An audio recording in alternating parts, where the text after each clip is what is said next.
Vascular, a cargo mío y de mi compañera Laura Catalina Peña.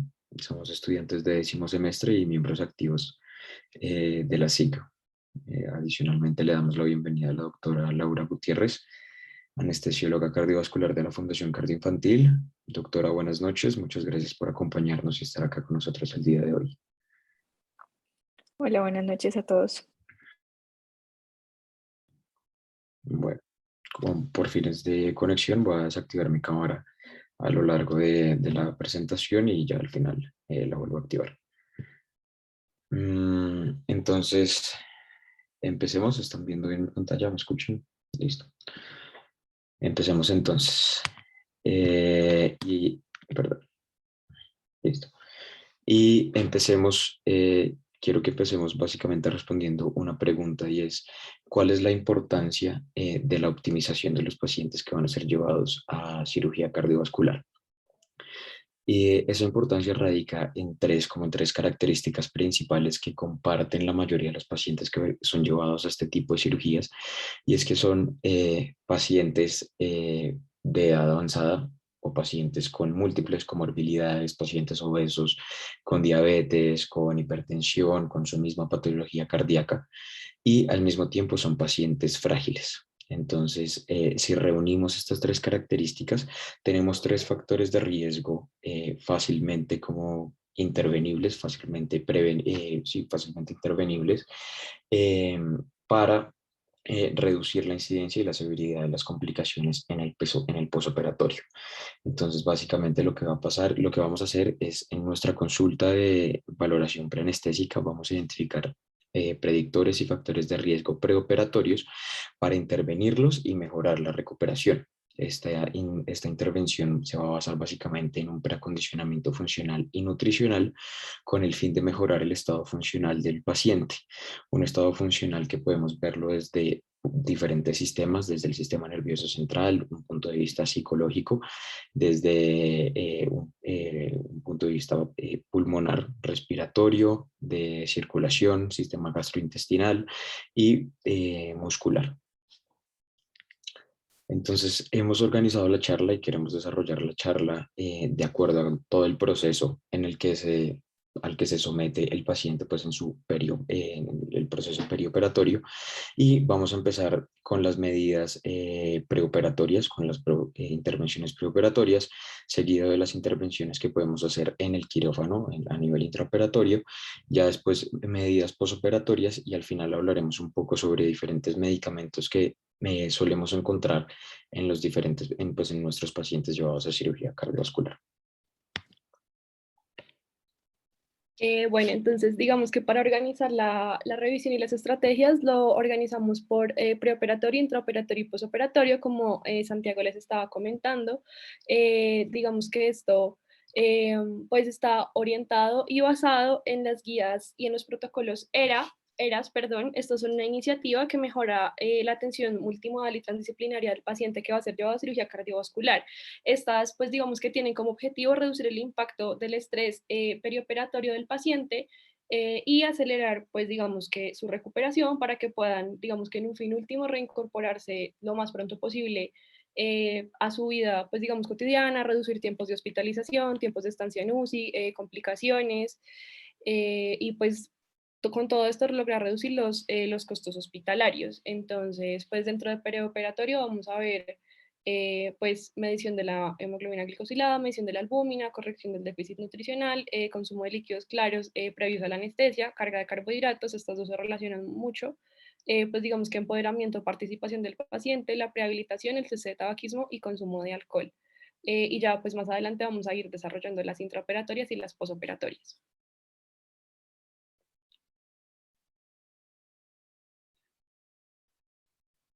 Bueno, entonces en cuanto pues a una de las primeras intervenciones que podemos hacer preoperatoriamente, consiste en la detección de alteraciones, particularmente de la glicemia. Esto, pues digamos que es importante porque la hiperglicemia tiende a afectar a más del 40% de los pacientes después de una cirugía cardíaca. Esto, pues debido al estrés quirúrgico, al uso de inotrópicos. Esta hiperglicemia, especialmente cuando se da perioperatoriamente, se asocia con resultados negativos después de la cirugía. Entonces, pues digamos que por esto intentamos optimizar al máximo el control glicémico iniciando desde el preoperatorio. Por ejemplo, la prevalencia de diabetes no diagnosticada o de prediabetes en pacientes contribuye a concentraciones elevadas de glicemia en el perioperatorio. Además, pues recordemos que la diabetes presenta pues sus complicaciones microvasculares que vienen acompañada de disfunción endotelial, plaquetaria. Esto pues nos va a conllevar a estados protrombóticos, eventos vasculares adversos y aumento pues del riesgo de infección. Entonces, digamos que a manera preoperatoria como intervención lo que queremos hacer es pues digamos documentar esto y pues digamos que optimizar el control. Entonces, por un lado, pues para documentarlo lo podemos hacer con la glicemia y con la hemoglobina glicosilada y pues digamos para el control de la glicemia preoperatoria tenemos principalmente la insulina subcutánea de corta acción, pues digamos que los antidiabéticos orales y la insulina de larga acción está recomendada suspenderla un día previo a la cirugía. Entonces, pues la idea es mantener más o menos estos niveles de glicemia, unos niveles entre 125, 160, con glucometrías de control cada 4 horas, pues para, digamos que mantener un adecuado control, pero evitar la hipoglicemia.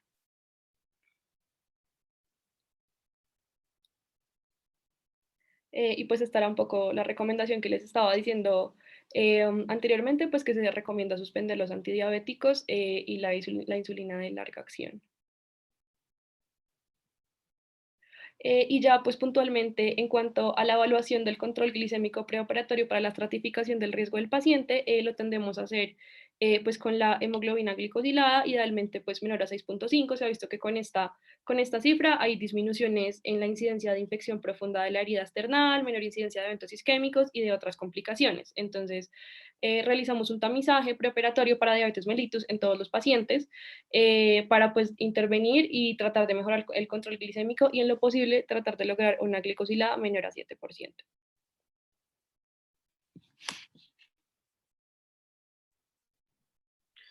Ok, entonces en diferentes estudios he visto que los pacientes con hipoalbuminemia, con niveles séricos de albúmina menores a 3 grados por decilitro, se ha asociado con un aumento en la morbilidad y la mortalidad posoperatoria. Adicionalmente se ha visto o pues se ha recomendado usar la albúmina como un predictor de riesgo. ¿De qué? De tiempo de ventilación mecánica, de riesgo de desarrollo de falla renal, de riesgo de infección, de un aumento en la estancia en el tiempo de estancia hospitalaria y un aumento en la mortalidad. Entonces, pues básicamente si tenemos pacientes con hipoalbuminemia, pues digamos que vamos a poderlo asociar con un aumento en el riesgo de estos ítems de acá de la caja derecha y pues digamos que se debe evaluar o medir sus niveles séricos en la medida en lo que sea posible. Digamos que va a haber situaciones como cirugías de emergencia en las que pues no se va a poder, pero en la medida de lo posible las guías recomiendan que se mida. Y la medición de albúmina, pues los niveles séricos de albúmina van muy de la mano con el estado nutricional de nuestro paciente. Como les había mencionado al principio, pues estos pacientes sometidos a cirugía cardiovascular son pacientes con múltiples comorbilidades y varias de estas comorbilidades suelen tener un impacto en el estado nutricional del paciente. Por eso es importante que detectemos a los pacientes malnutridos o pacientes, como ya lo había mencionado en la diapositiva anterior, con hipoalbuminemia, ya que el estado nutricional se ha asociado tanto con tiempo de estancia hospitalaria, con riesgo de infección, con tiempo de requerimiento de ventilación mecánica. Entonces, a los pacientes malnutridos o pacientes hipoalbuminémicos, ¿qué es lo ideal? Darles suplementos nutricionales, idealmente de 7 a 10 días previos. Y si se dan estos suplementos nutricionales como bajo este parámetro de 7 a 10 días previos, en múltiples estudios se ha demostrado que pues se disminuyen las complicaciones principalmente, pero complicaciones infecciosas principalmente, perdón, pero pues adicionalmente también vamos a tener un impacto en mortalidad, en tiempo de estancia hospitalaria y en tiempo de requerimiento de ventilación mecánica.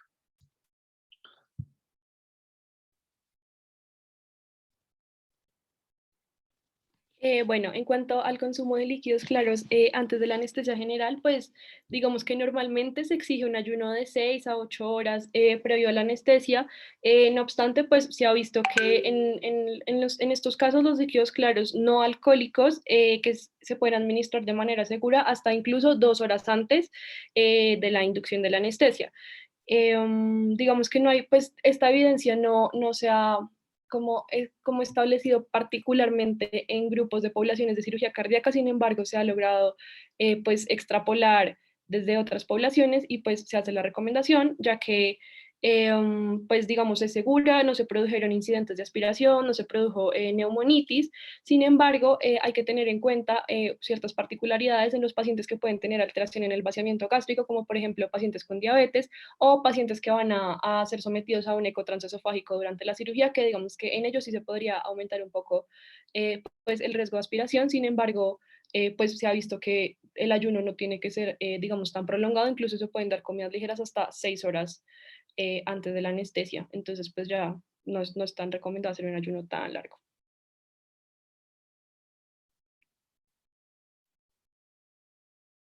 Y pues esto, lo que les está diciendo va muy de la mano con la carga preoperatoria de carbohidratos. Esta, digamos que consistiría usualmente en una bebida con carbohidratos, usualmente una bebida clara de 12 onzas, que va a tener aproximadamente 24 gramos de carbohidratos complejos, que como les decía se puede administrar hasta 2 horas antes de la cirugía. Los beneficios que esto ha mostrado es que pues se ha visto que reduce la incidencia de la resistencia a la insulina, de la glicosilación tisular, mejora mucho el control posoperatorio de la glicemia y mejora mucho el retorno de la función gastrointestinal, así como una reducción de la estancia hospitalaria y en la función cardíaca inmediatamente después pues del bypass. Mm, entonces, pues digamos que en algunos estudios se vio que no llegaba a afectar tanto la resistencia a la insulina. Sin embargo, pues por todos los beneficios que ya les mencioné, la guía lo pone como una recomendación débil, pero pues lo recomiendo.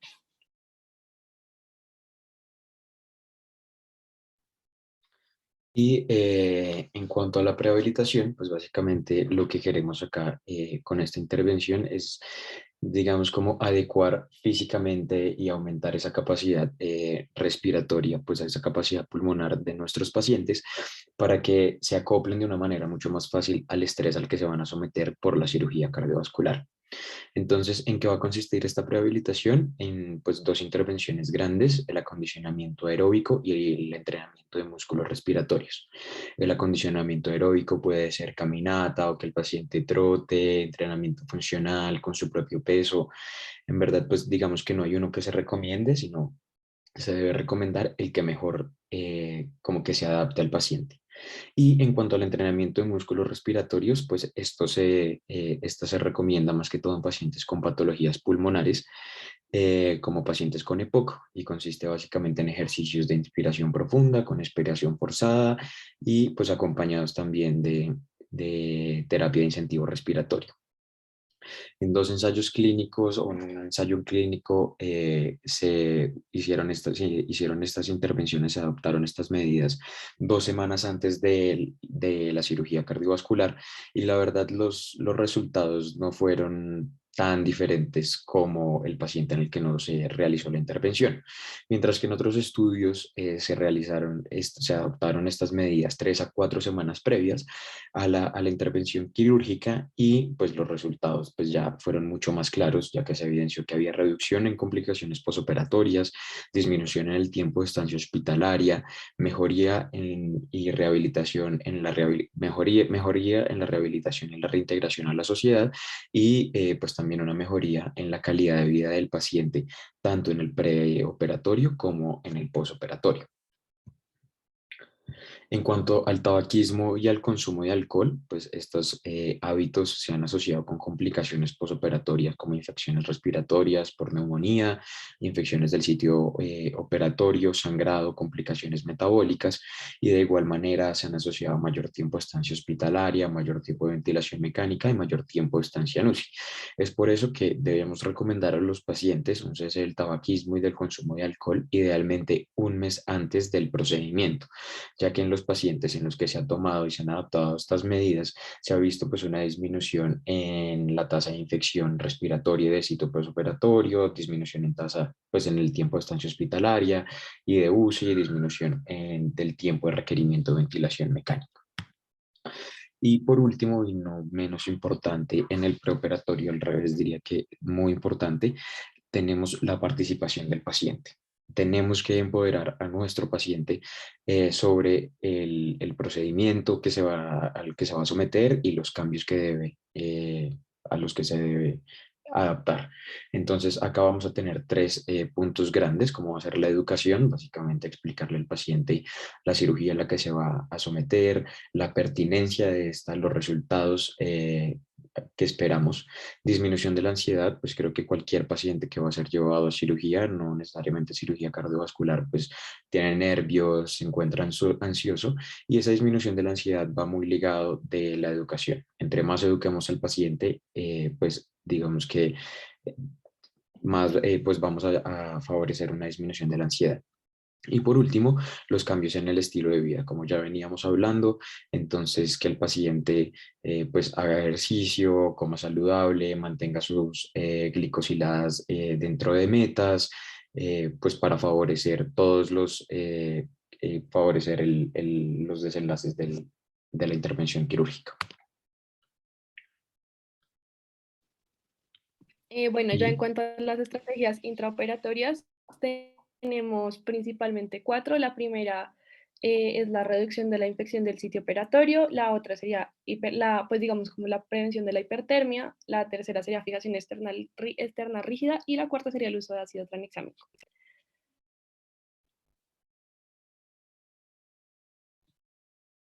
Entonces, bueno, en cuanto a la primera, la reducción de la infección del sitio operatorio, principalmente esta usualmente pues va a deberse a bacterias gram positivas, algunas veces puede ser por bacterias gram negativas y va a tener una incidencia aproximadamente del 3%. Para esta, pues digamos, estrategia tenemos como dos intervenciones. La primera sería la profilaxis antibiótica sistémica, usualmente pues suele hacerse con cefalosporinas de primera o de segunda generación o en caso pues de que haya alergia se puede utilizar como alternativa clindamicina o vancomicina. Digamos que se tienden a usar cefalosporinas porque, pues, digamos que tienen un buen cubrimiento, reducen el riesgo de infección por gram positivos, por gram negativos también un poco, sin aumentar el riesgo de colitis por Clostridium difficile. La profilaxis idealmente debería iniciarse idealmente 60 minutos antes de la incisión y esta pues digamos que no debe prolongarse más de 24 horas, no debe prolongarse hasta que se quiten los drenajes, no realmente se debe dar pues por un tiempo muy corto porque pues darla por más tiempo aumenta el riesgo pues de alterar y cambiar la flora gastrointestinal y pues generarnos la colitis. En casos, pues digamos, de cirugías muy largas, pues que duren, bueno, usualmente las cardiovasculares que duren más de 4 horas, se recomienda hacer una redosificación del antibiótico. Digamos que no hay datos puntuales sobre si se recomienda mejor una infusión continua o una dosificación intermitente, sin embargo, pues digamos que sí se recomienda una redosificación cuando, pues digamos que se ha superado 2 veces la vida media de ese antibiótico, pero pues digamos que para estandarizarlo usualmente se refieren a 4 horas. O también en pacientes en los que se considera que tengan una hemodilución significativa o una pérdida sanguínea importante. La otra alternativa pues que tendríamos acá sería la descontaminación nasal para pacientes portadores de Staphylococcus aureus. Lo ideal pues sería poder hacer un tamizaje en todos los pacientes, sin embargo, pues en algunas guías recomiendan, digamos, que dar el tratamiento a todos, mientras que en otras recomiendan hacer, pues, digamos, un tamizaje con cultivo nasal, pues ya creo que depende mucho del protocolo institucional. Sin embargo, a pacientes portadores se recomienda hacer una descontaminación con mupirocina al 2% 2 veces al día por 5 días, pues previos a la cirugía, obviamente. Digamos que esto pues es importante porque los pacientes portadores tienen 3 veces más riesgo de infecciones del sitio quirúrgico y de bacteremia, pues por estafilococo aureus.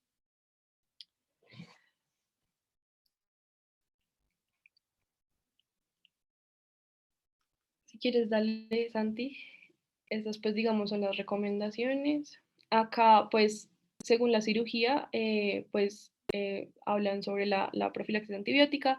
Acá era un poco lo que les estaba mencionando sobre, pues digamos, la vida media y la redosificación. También es importante que para pues, la reducción de la infección del sitio operatorio tenemos, pues digamos que otras estrategias más allá de la profilaxis. Entonces, pues digamos que el lavado preoperatorio con clorexidina pues va a reducir el recuento de bacterias en la herida, el afeitado de la zona, específicamente recomiendan mucho con máquina eléctrica, y pues la otra importante sería la retirada del apósito estéril en un plazo no mayor a 48 horas y lavado diario de la incisión con clorexidina.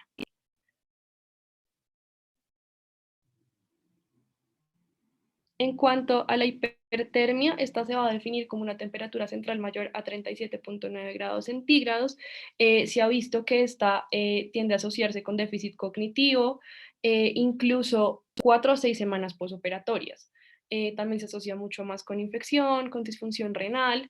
Entonces, pues digamos que se recomienda evitar la hipertermia durante el recalentamiento después de pues, la circulación extracorpórea, concomitantemente con un pues, calentamiento uniforme de la superficie.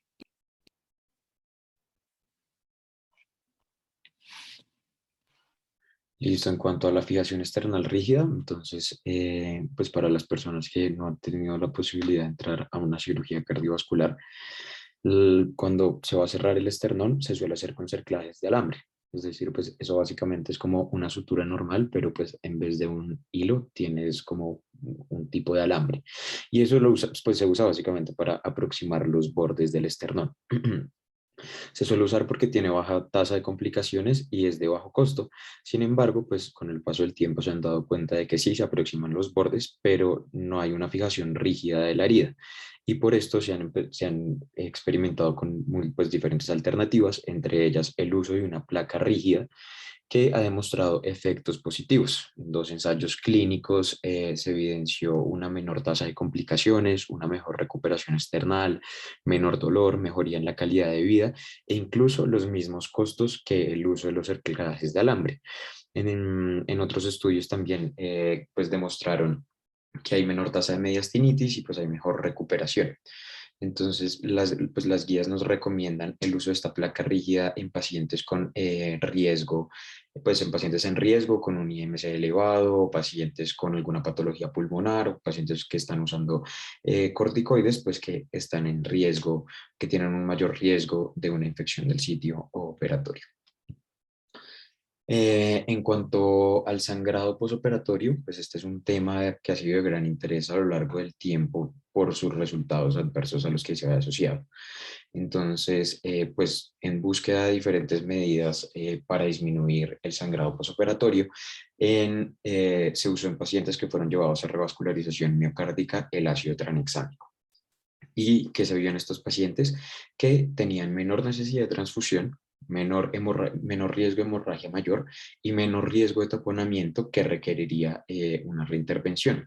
Sin embargo, con el ácido tranexámico debemos tener en cuenta pues, que a dosis muy altas pues, suele producir convulsiones y por eso hablamos de una dosis máxima de 100 miligramos kilogramo. Seguimos entonces con las estrategias posoperatorias, donde pues ya hablaremos del control glicémico, infusión de insulina y pues entre otras que ya vamos a ir desarrollando a lo largo de la sección. Bueno, en cuanto al control glicémico perioperatorio y pues a la infusión de insulina que va, pues digamos que usualmente asociada a este, pues como les mencioné anteriormente, la mortalidad por hiperglicemia va asociada a la glucotoxicidad, al aumento del estrés oxidativo, a efectos protrombóticos e inflamación. Entonces, pues digamos que por todas estas razones se apoya mucho el control glicémico, ya lo habíamos mencionado. Este mejora los resultados. Realmente pues se habla de tratar la hiperglicemia cuando es mayor a 160 o a 180 con una infusión de insulina, evitando la hipoglicemia también, con un objetivo de glicemia usualmente entre 80 y 110 miligramos por decilitro.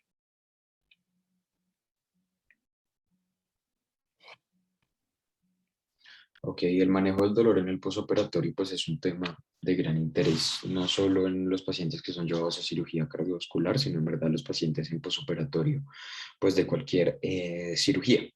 En cuanto a la cirugía cardiovascular, el manejo del dolor se ha venido manejando con opioides intravenosos. Sin embargo, pues debemos recordar que este grupo de fármacos tienen múltiples eventos adversos como la sedación, la depresión respiratoria, síntomas gastrointestinales como las náuseas, vómitos, incluso ilio, y por eso se ha planteado una alternativa en la que se busca disminuir las dosis de opioides y agregar fármacos con un efecto sinérgico, es decir, fármacos que me potencien ese efecto analgésico de los opioides y así disminuir el riesgo de estos eventos adversos. Se han estudiado el uso de AINES, sin embargo, se han asociado con falla renal. También se estudiaron inhibidores de la COX-2, pero pues, se vio que aumentaban el riesgo de eventos tromboembólicos, y se estudió el acetaminofén, que en verdad pues, demostró potenciar la analgesia, ¿sí? Que los pacientes tuvieran mayor control del dolor, y adicionalmente eh, pues menor tiene efectos antieméticos. Entonces, digamos que de los analgésicos no opioides es el que más se suele recomendar. Sin embargo, tenemos otros medicamentos, como es el tramadol, que tiene efectos opioides y no opioides. Sin embargo, pues tiene un alto riesgo de producir delirio. Pero pues a pesar de esto disminuye el consumo de morfina, disminuye la escala del dolor y adicionalmente pues le da comodidad al paciente, pero pues debemos tener en cuenta el riesgo de delirio. La pregabalina, se ha estudiado su administración una hora antes de llevar al paciente a cirugía y su uso por 2 días siguientes en el posoperatorio, y se ha visto que disminuye la escala del dolor y de igual manera disminuye el consumo de opioides. En cuanto a la dexmedetomidina, pues este es un agonista alfa 2 que ha demostrado disminuir los requerimientos de opioides.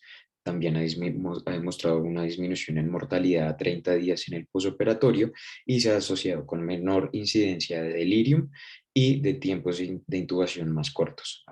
De igual manera, pues también puede reducir la incidencia de falla renal aguda.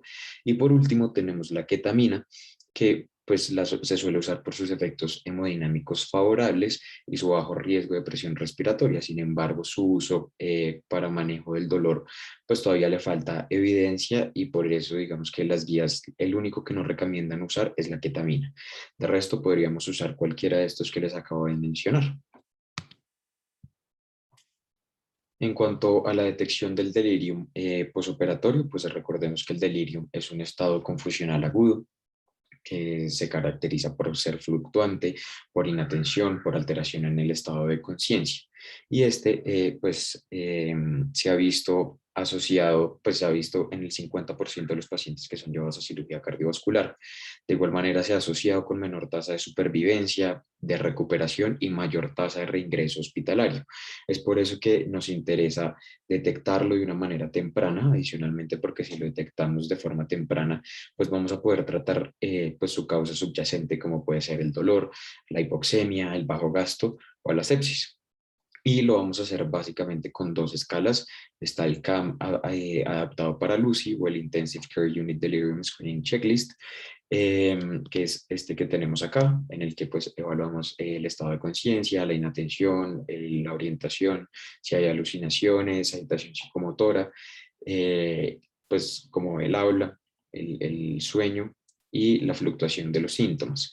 Se recomienda que se utilice y que se evalúe, pues mejor dicho, que se hagan estas escalas al menos una vez en el cambio de turno pues, de enfermería, de lo que referían las guías. Y en cuanto a la hipotermia persistente, definimos la hipotermia persistente como la incapacidad de volver o de mantener una temperatura mayor o igual a 36 grados centígrados. ¿Sí? ¿Por qué es importante que reconozcamos este cuadro? Porque se ha visto asociado con un aumento en el riesgo de sangrado, aumento en el riesgo de infección, del tiempo de estancia hospitalaria y de muerte. ¿Y cómo lo vamos a manejar? Básicamente con cobijas, aumentando la temperatura ambiente del paciente o incluso aumentando la temperatura de los líquidos. En cuanto a la permeabilidad del tubo de tórax, pues todos o la mayoría de los pacientes que son llevados a cirugía cardiovascular salen con un tubo de tórax. ¿Por qué?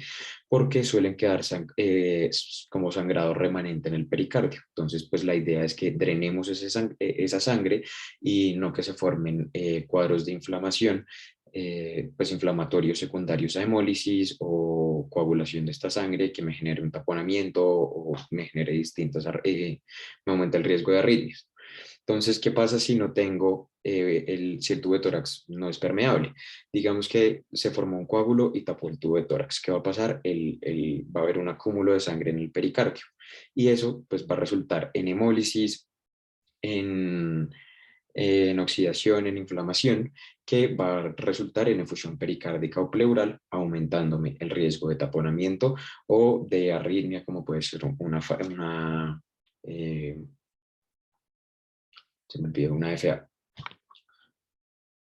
Y en cuanto a la tromboprofilaxis, pues tenemos pues esto es muy importante ya que hay dos complicaciones trombóticas principales que van a ser la trombosis venosa profunda y el embolismo pulmonar.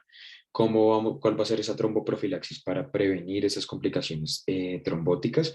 Vamos a tener la tromboprofilaxis mecánica, que puede ser por medio de medidas de compresión o compresión neumática, y la tromboprofilaxis farmacológica, que se recomienda iniciar en el primer día del posoperatorio. Hay un metaanálisis en el que pues, se habla de la anticoagulación farmacológica y se evidenció que disminuye el riesgo pues, de estos eventos trombóticos sin aumentar el riesgo de sangrado o de taponamiento. Bueno, en cuanto a las estrategias de extubación, digamos que este es un punto muy importante porque se ha visto pues que el tiempo, o sea, el tiempo que tarda el paciente en ser extubado, pues entre más prolongado sea, más se asocia con hospitalizaciones prolongadas, mayor morbilidad, mortalidad, mayores costos, así como mayor incidencia de neumonía asociada al ventilador y pues disfagia importante para el paciente. Para, pues, digamos, intervenir en este aspecto, lo recomendado es una estrategia de extubación temprana. Con temprana se refiere a las primeras horas, 6 horas posoperatorias después de que el paciente llega a la UCI. Esta estrategia, pues, digamos, es una estrategia que ha demostrado ser segura, que ha demostrado pues, reducir los tiempos de estancia hospitalaria y de estancia en UCI. Sin embargo, no ha mostrado diferencias en la mortalidad y en la morbilidad. Sin embargo, pues se recomienda por la disminución de las complicaciones.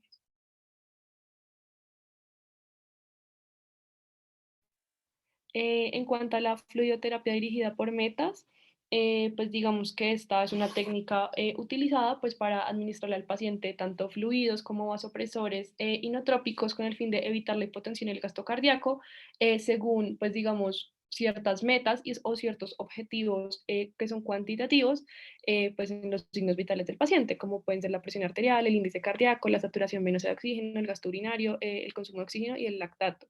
Digamos que pues en cirugía cardiovascular usualmente los pacientes van a estar con monitorización invasiva, lo cual pues digamos facilita mucho pues esta fluidoterapia dirigida por metas y ya. Bueno, ya finalmente para la prevención del daño renal y la lesión renal aguda, digamos que esta es una complicación importante, tiende a complicar del 22 al 36% de las cirugías cardíacas y es una complicación que realmente genera un aumento en los costos de la atención en salud. Para, pues digamos que intervenir acá tenemos dos estrategias. La primera sería evaluar a los pacientes que están en riesgo. Esto puede hacerse mediante biomarcadores urinarios o mediante la estratificación del riesgo preoperatorio con creatinina y con tasa de filtración glomerular para ya, pues digamos, posteriormente poder implementar terapias y medidas de protección que van a reducir la incidencia pues en los pacientes en riesgo. Digamos que esto es muy importante porque algunos estudios, ensayos controlados aleatorizados, perdón, encontraron pues que los pacientes que se les realizaba la intervención sí, pues digamos, mostraban beneficios. Entonces, ¿qué intervenciones podemos hacer? Entonces, se pueden evitar los agentes nefrotóxicos, se deben suspender los IECA, los ARA2, se va a hacer un procedimiento, durante el procedimiento una monitorización estrecha del gasto urinario, de la creatinina, pues idealmente evitar medios de contraste, evitar hiperglicemia y pues digamos que ya monitorizar y optimizar la bulimia para pues digamos optimizar la perfusión renal.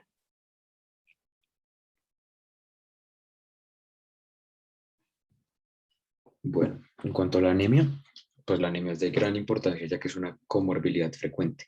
El 40% de los pacientes que son llevados a cirugía cardiovascular presentan anemia leve, que la definimos como una hemoglobina de 10 a 12 miligramos decilitro en mujeres o de 10 a 13 miligramos decilitro en hombres, o anemia grave, entendamos esta como una hemoglobina menor a 10 miligramos decilitro. Y la importancia de esta radica básicamente que se comporta como un predictor de resultados adversos en el posoperatorio. Se ha visto, se relaciona con mayor tiempo de estancia en UCI, mayor riesgo, mayor necesidad de transfusión, mayor riesgo de falla renal y mayor mortalidad. En pacientes pacientes con anemia, se ha visto que aumenta la mortalidad de un 3,4 a un 7,7% en el posoperatorio. Y pues cómo la vamos a intervenir, básicamente la podemos intervenir de dos formas. Primero, suplementando con hierro. Y acá quiero pues que recordemos la importancia de la ferropenia y de que no todo paciente ferropénico tiene anemia. ¿Sí? Entonces, así como lo veíamos en la charla anterior, como nos lo mencionó Andrea.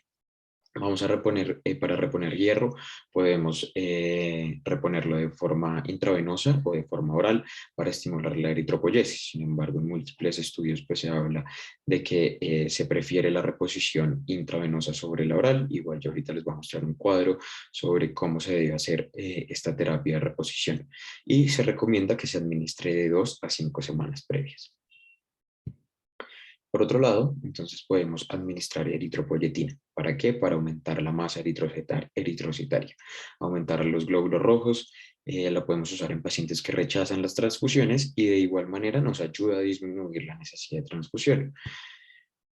Y esta es la tabla de la que les hablaba, como el esquema de tratamiento para como el suplemento de hierro, con unos niveles de ferritina menores a 100. Podemos hablar de un tratamiento con hierro oral de 40 a 60 miligramos diario o de 80 a 100 miligramos pues, día de por medio, con una ferritina menor a 30 o una ferritina de 30 y 100.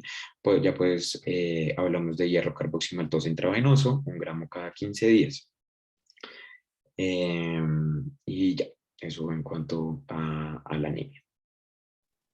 Bueno, y ya pues en cuanto a los medicamentos, vamos a hablarles pues una cosita muy chiquitica como de la optimización de los medicamentos pues que el paciente viene tomando previamente, pues digamos con el fin de pues llevarlo a su mejor estado tanto hemodinámico como hematológico. Entonces pues siguiente. Santi.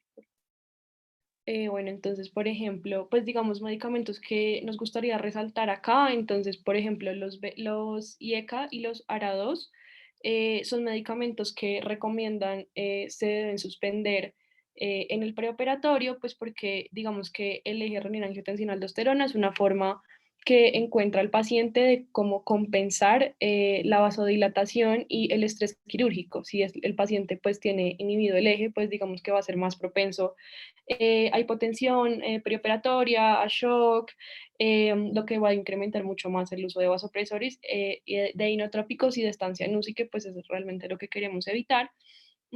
Otro fármaco que queremos resaltar son los beta bloqueadores. Estos usualmente se recomiendan mantenerse en el preoperatorio, pues esto nos va a ayudar a disminuir la incidencia de eventos arrítmicos posoperatorios como la fibrilación auricular posoperatoria y nos va a aportar beneficios en la supervivencia. Sin embargo, pues digamos, debemos ser cuidadosos porque esto puede representar inconvenientes en el posoperatorio de los pacientes que no tienen una función ventricular, pues digamos, óptima o conservada. En estos pacientes, digamos que el efecto de las catecolaminas va a ser necesario, pues digamos, como para compensar esa función deteriorada, y pues digamos que sería razonable tratar de cambiarlos por beta bloqueadores de vida media más corta. Y en caso, pues digamos de que el paciente no los esté tomando al momento del preoperatorio y se recomienda iniciarlos, se recomienda iniciarlos pues a dosis bajas, titulables, de forma progresiva según la tensión arterial y la frecuencia cardíaca y pues idealmente iniciar los de vida media corta. Y pues digamos que por último, también nos gustaría hablar un poco sobre los fármacos antitrombóticos. Entonces tenemos lo que es la aspirina, que pues, nos disminuye el riesgo de infarto y adicionalmente mejora la permeabilidad de injerto en pacientes que son llevados a revascularización miocárdica. Y por eso, como muy bien lo dice acá en la gráfica, pues se debe continuar. En casos especiales se debe suspender 5 días antes. También tenemos los inhibidores del receptor P2Y12, que sí disminuye el riesgo de complicaciones trombóticas, pero igual se ha visto que tiene mayor riesgo de sangrado, mayor riesgo de reintervención y de necesidad de transfusiones. Por eso debemos, estos medicamentos, pues ya debemos ponerlos como en una balanza en riesgo de beneficio. Y por último, pues tendríamos los inhibidores de la glucoproteína 2B3A, que sí se recomienda suspender 4 horas antes de la cirugía, ya que impiden la agregación plaquetaria.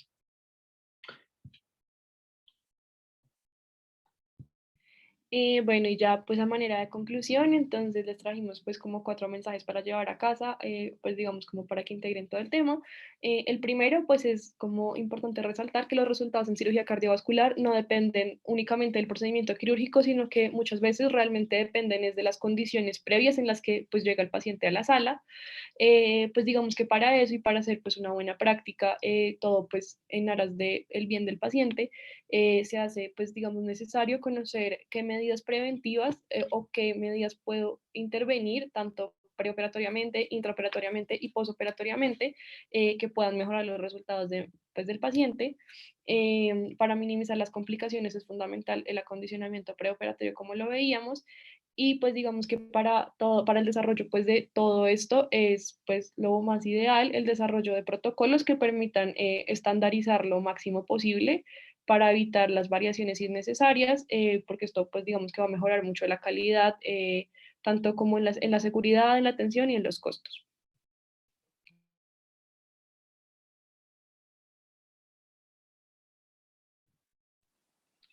Muchas gracias. ¿Dudas? ¿Alguien Bueno, tiene preguntas? Catalina, Sergio, muchas gracias. Creo que la presentación fue bastante puntual, con un tiempo, creo que diría, más que óptimo. Em, y yo sí quiero decirles, y como ya para resumir, como varias cosas y que les queden mensajes claros, y es que uno puede y uno solamente se imagina cuando le dicen optimización del paciente que va a ser llevado a cirugía cardiovascular y uno solo piensa en que pues es todo lo que le puedo hacer antes de que el paciente vaya a ser llevado a cirugía.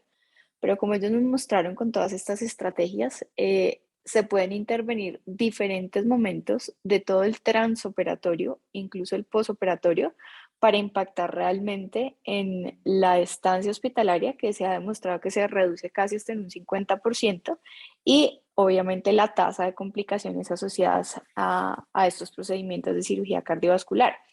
Cosas, digamos, que es importante que sepamos es que todas estas recomendaciones son recomendaciones que son basadas en un trabajo colaborativo de múltiples centros, que son de análisis de literatura y que son consensos de expertos.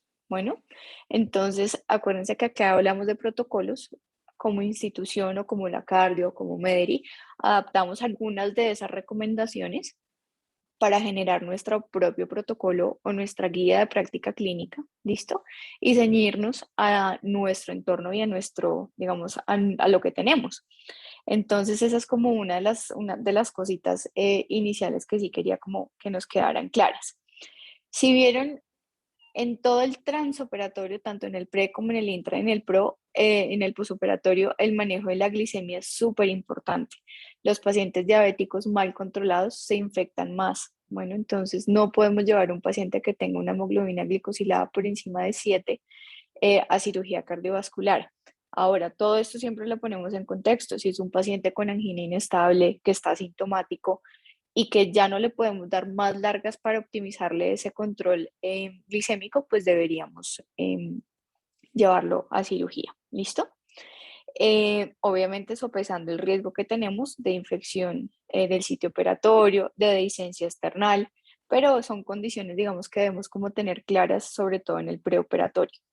Otra cosa importante, el preoperatorio, y creo que por ahí veo caras y caras no, nombres conocidos, es las escalas de fragilidad. ¿Listo? Entonces esas escalas de fragilidad, tenemos la escala de Rockwood, nos miden qué tan posible es que este paciente o qué tanta fragilidad tiene este paciente y qué tan significativo puede ser, por ejemplo, ese delirium o ese riesgo de ACV en el postoperatorio. Entonces, digamos que todas esas cosas las debemos como incluir desde el preoperatorio, pacientes que están desnutridos. Acuérdense que los adultos mayores pierden masa muscular. Al perder masa muscular, la mayoría están hipoalbuminémicos. Entonces, si a ese paciente, que la mayoría son adultos mayores, podemos optimizarle su, digamos, masa muscular o su prehabilitación, como lo mencionó Santiago hace un rato, pues el posoperatorio va a ser mucho más llevadero, teniendo en cuenta que esa prehabilitación incluye que le explicamos al paciente desde antes de ser llevado a cirugía, le hacemos incentivo respiratorio, con eso nos disminuimos la posibilidad de que nos haga atelectasias en el posoperatorio, que nos haga neumonía posoperatoria y pues que obviamente nos aumente la estancia hospitalaria. Bueno, no sé si por ahí tenga alguien alguna otra pregunta.